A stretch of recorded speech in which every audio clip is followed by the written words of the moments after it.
ಅರಳು ಉದುರೋದು ಇದರಲ್ಲಿ ಫಸ್ಟ್ ಕಾಯಿಲೆ, ಮತ್ತೆ ಕೊಳೆ ರೋಗ ಅನ್ನೋದು ಬರುತ್ತೆ. ನೋಡಿ ಸರ್, ಸೈಜ್ ನೋಡ್ಬೋದು ನೀವೇ. 4 ವರ್ಷದ ಗಿಡ ಅಂತ ಯಾರು ಹೇಳೋದಿಲ್ಲ. ಒಳ್ಳೆ ಫಲವತ್ತಾಗಿರೋ ಟೈಮಲ್ಲಿ ಬೇರ್ಗಳನ್ನ ಹೋಗಿ ಕಡಿಯೋದು. ಸರ್ ನಮಸ್ಕಾರ, ನನ್ನ ಹೆಸರು ಆನಂದ್ ಅಂದ್ಬಿಟ್ಟು. ಸರ್ ನಮ್ದು ಚಿಕ್ಕಬಳ್ಳಾಪುರ. ನಾನು ಇಲ್ಲಿ ಸಾವಯವ ಕೃಷಿ ಮಾಡಲಿಕ್ಕೆ ಅಡಿಕೆ ಗಿಡ ಇಟ್ಟಿದ್ದೀನಿ. ಸರ್ ಇಲ್ಲಿ ಕೋಳಿ ಕುರಿ ಏನಕ್ಕೆ ಅಂದ್ರೆ ನಾವು ಸಾವಯವ ಕೃಷಿ ಮಾಡೋದ್ರಿಂದ ನಾವು ಯಾವುದು ಸ್ಪ್ರೇ ಮತ್ತೊಂದು ಕೆಮಿಕಲ್ಲು ಯಾವುದು ಯೂಸ್ ಮಾಡ್ತಿಲ್ಲ. ನಾವು ಹೊಲ ಉಳಿಸಲ್ಲ.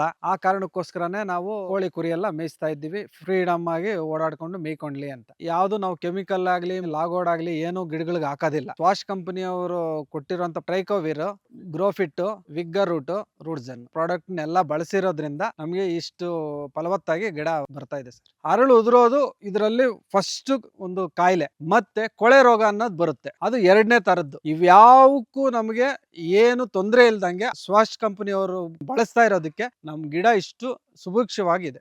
ಈಗ ನೀವು ನೋಡ್ಬೋದು, 4 ವರ್ಷಕ್ಕೆ ಯಾವುದೇ ಫಸ್ಟ್ ಟರ್ಮು ಹೂವು ಹಾಕಿದಾಗ ಎಲ್ಲ ಅರಳುಗಳು ಯಾವುದೇ ಕಾರಣಕ್ಕೂ ಕಚ್ಚೋದಿಲ್ಲ. ಆದ್ರೆ ನಮ್ಮಲ್ಲಿ ಅರಳು ಎಲ್ಲಾನು ಪಿಂದಿ ಆಗಿ ಕಾಯಾಗಿದೆ ಸರ್. ಸ್ವಾಶ್ ಅವರು ಕೊಡ್ತಾ ಇರೋ ಒಂದು ಪ್ರಾಡಕ್ಟ್ ನಾವು ಸ್ಪ್ರೇ ಮಾಡಿರೋದ್ರಿಂದ ನಮ್ಗೆ ಅರಳು ಕಚ್ತಾ ಇದೆ. ನೋಡಿ ಸರ್, ಸೈಜ್ ನೋಡ್ಬೋದು ನೀವೇ. 4 ವರ್ಷದ ಗಿಡ ಅಂತ ಯಾರು ಹೇಳೋದಿಲ್ಲ.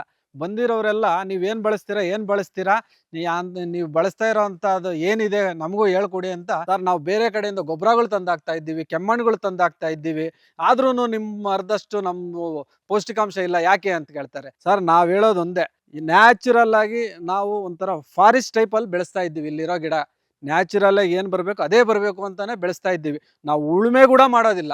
ನೋಡಿ, ಕುರಿಗಳಿದಾವೆ, ಕೋಳಿಗಳಿದಾವೆ, ನಾವು ಔಷಧಿ ಕೂಡ ಮಾಡಲ್ಲ. ಯಾಕಂದ್ರೆ ಯಾರೇ ಆಗ್ಲಿ ಔಷಧಿ ಮಾಡಿದ್ರೆ ಕುರಿ ಕೋಳಿಗಳು ಬಿಡೋದಕ್ಕೆ ಆಗೋದಿಲ್ಲ. ನಾವು ಬಿಟ್ಟಿದ್ದೀವಿ, ಎತ್ತೆ ಆರಾಮಾಗಿ ತಿಂತಾ ಇದಾವೆ. ನೋಡಿ, ಯಾವ ಕೇಳಿ ಆ ಧೈರ್ಯ. ನಾವು ಔಷಧಿ ಸ್ಪ್ರೇ ಮಾಡೋದಿಲ್ಲ, ಔಷಧಿಗೆ ನಾವು ಹೋಗೋದಿಲ್ಲ. ಆ ಒಂದು ಕಾರಣಕ್ಕೋಸ್ಕರನೇ ನಾವು ಆರ್ಗಾನಿಕಲ್ಲೇ ನಾವು ಸ್ವಾಶ್ ಅವರು ಕೊಟ್ಟಿರೋ ಅಂತ ಪ್ರಾಡಕ್ಟ್ಸ್ ಯೂಸ್ ಮಾಡಿಕೊಂಡು, ಅದು ನಾರ್ಮಲ್ ಕುರಿ ಅಲ್ಲ, ಅವು ಪ್ರೆಗ್ನೆಂಟ್ ಕುರಿಗಳು. ಯಾವ ಧೈರ್ಯದ ಮೇಲೆ ನಾನು ಬಿಟ್ಟಿದ್ದೀನಿ ನೋಡಿ. ಒಂದು ಕುರಿ ಬಂದು ಅದು ಡಾರ್ಪರ್, ಅದು ಬಂದು ಬನ್ನೂರ್. ಅದು ಎಷ್ಟೋ ಜನ ಗೊಬ್ಬರ ಉಡಿಸ್ತಾ ಇರ್ತಾರೆ ಸರ್. ಗೊಬ್ಬರದಿಂದ ಏನ್ ಪ್ರಾಬ್ಲಮ್ ಅಂದ್ರೆ ಗಿಡಕ್ಕೆ ಅನುಕೂಲನೂ ಇದೆ, ಅಷ್ಟೇ ಅನಾನುಕೂಲನೂ ಇದೆ. ಕಾರಣ ಏನು ಅಂತಂದ್ರೆ, ಗೊಬ್ಬರ ಹಾಕೋದ್ರಿಂದ ಗಿಡಕ್ಕೆ ಫಲವತ್ತತೆ ಸಿಗೋದು ಸಹಜ, ಎಲ್ಲರಿಗೂ ಗೊತ್ತಿರೋಂಥ ವಿಷಯನೇ. ಆದ್ರೆ ಅದರಲ್ಲಿ ಅಷ್ಟೇ ಡೇಂಜರಸ್ ಒಂದಿದೆ. ಏನು ಅಂತಂದ್ರೆ, ನೀವು ನೋಡಿರೋ ಪ್ರಕಾರ ಗೊಣ್ಣೆ ಹುಳು ಅನ್ನೋದು ಒಂದು ಬಿಳಿ ಹುಳು ಭೂಮಿಯಲ್ಲಿ ಇರುತ್ತೆ. ಅದ್ರ ಕೆಲಸ ಏನು ಅಂದ್ರೆ, ಒಳ್ಳೆ ಫಲವತ್ತಾಗಿರೋ ಟೈಮಲ್ಲಿ ಬೇರ್ಗಳನ್ನ ಕಡಿಯೋದು, ಅದನ್ನ ಗಿಡನ ಹಾಳು ಮಾಡೋದು ಅದ್ರ ಉದ್ದೇಶ. ಇದು ಎಲ್ಲಿಂದ ಬರುತ್ತೆ? ಗೊಬ್ಬರದಿಂದ ಬರುತ್ತೆ. ಆ ಗೊಬ್ಬರ ನಾವು ತಂದು ಹಾಕೋದ್ರಿಂದ ನಮ್ಮ ಅನುಕೂಲಕ್ಕೆ ನಾವು ತಂದಾಕ್ತಿವಿ, ಆದ್ರೆ ಆ ಅನುಕೂಲನೇ ಆ ಹುಳ ಅದ್ರಲ್ಲಿ ಸೇರ್ಕೊಂಡು ಹಾಳು ಮಾಡುತ್ತೆ. ಅದಕ್ಕೋಸ್ಕರ ನೋಡಿ, ನೀವೆಲ್ಲೇ ನೋಡಿ, ನಾನು ತೋಟದಲ್ಲಿ ಗೊಬ್ಬರನೇ ಹಾಕಿಲ್ಲ.